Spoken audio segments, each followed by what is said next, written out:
सारी गिद्धों का झुंड उड़ता उड़ता एक टापू पर जा पहुंचा। वह टापू समुद्र के बीचों बीच स्थित था। वहां ढेर सारी मछलियां, मेंढक और समुद्री जीव थे। इस प्रकार गिद्धों को वहां खाने पीने में कोई कमी नहीं थी। सबसे अच्छी बात यह थी कि वहां गिद्धों का शिकार करने वाला कोई जंगली जानवर भी नहीं था। गिद्ध वहां बहुत खुश थे। इतना आराम का जीवन उन्होंने पहले कभी नहीं देखा था। उस झुंड में अधिकांश गिद्ध युवा थे। वे सोचने लगे कि अब जीवन भर इसी टापू पर रहना है, यहाँ से कहीं नहीं जाना, क्योंकि इतना आरामदायक जीवन कहीं नहीं मिलेगा। लेकिन इन सब के बीच एक बुढ़ा गिद्ध भी था। वह जब युवा गिद्धों को देखता तो चिंता में पड़ जाता। वह सोचता कि यहाँ के आरामदायक जीवन का इन युवा गिद्धों पर क्या असर पड़ेगा। क्या ये वास्तविक में जीवन का अर्थ समझ पाएंगे? यहाँ इनके सामने किसी प्रकार की चुनौती नहीं है। ऐसे में जब कभी मुसीबत इनके सामने आ गई तो ये कैसे उसका मुकाबला करेंगे? बहुत सोचने के बाद एक दिन बूढ़े गिद्ध ने सभी गिद्धों की सभा बुलाई। अपनी चिंता जताते हुए वह बोला, इस टापू में रहते हुए हमें बहुत दिन हो गए। मेरे विचार में हमें वापस उसी जंगल में चलना चाहिए जहाँ से हम आए हैं। यहाँ हम बिना चुनौती का जीवन जी रहे हैं। ऐसे में हम कभी भी मुसीबत के लिए तैयार नहीं हो पाएंगे। युवा गिद्धों ने उसकी बात सुनकर अनसुनी कर दी।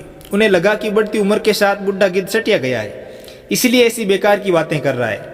उन्होंने टापू की आराम की जिंदगी छोड़कर जाने से मना कर दिया। बूढ़े गिद्ध ने उन्हें समझाने की कोशिश की, तुम सब ध्यान नहीं दे रहे हो कि आराम के आदी होने के कारण तुम लोग उड़ना तक भूल चुके हो। ऐसे में मुसीबत आ गई तो क्या करोगे? मेरी बात मानो, मेरे साथ चलो। लेकिन किसी ने बुढ़े गिद्ध की बात नहीं मानी। बुढ़ा गिद्ध अकेला वहां से चला गया। कुछ महीने बीते। एक दिन बुढ़े गिद्ध ने टापू पर गए गिद्धों की खोज खबर लेने की सोची और उड़ता उड़ता उस टापू पर पहुंचा। टापू पर जाकर उसने देखा कि वहां का नजारा बदला हुआ था। जहां देखो वहां गिद्धों की लाशें पड़ी थी। कई गिद्ध लहूलुहान और घायल पड़े थे। हैरान बुढ़े गिद्ध ने एक घायल गिद्ध से पूछा, ये क्या हो गया? तुम लोगों की ये हालत कैसे हुई?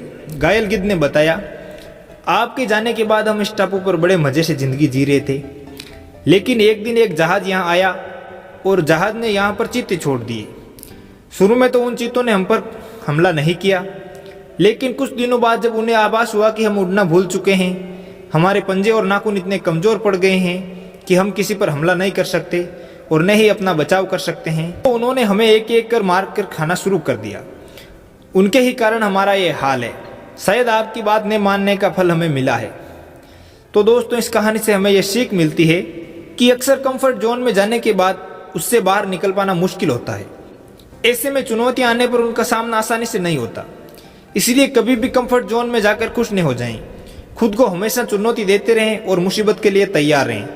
जब तक आप चुनौती का सामना करते रहेंगे, आप आगे बढ़ते रहेंगे। गाइस, अगर आपको यह कहानी अच्छी लगे तो इसे लाइक शेयर करें और हमारे चैनल को सब्सक्राइब करें। Thank you.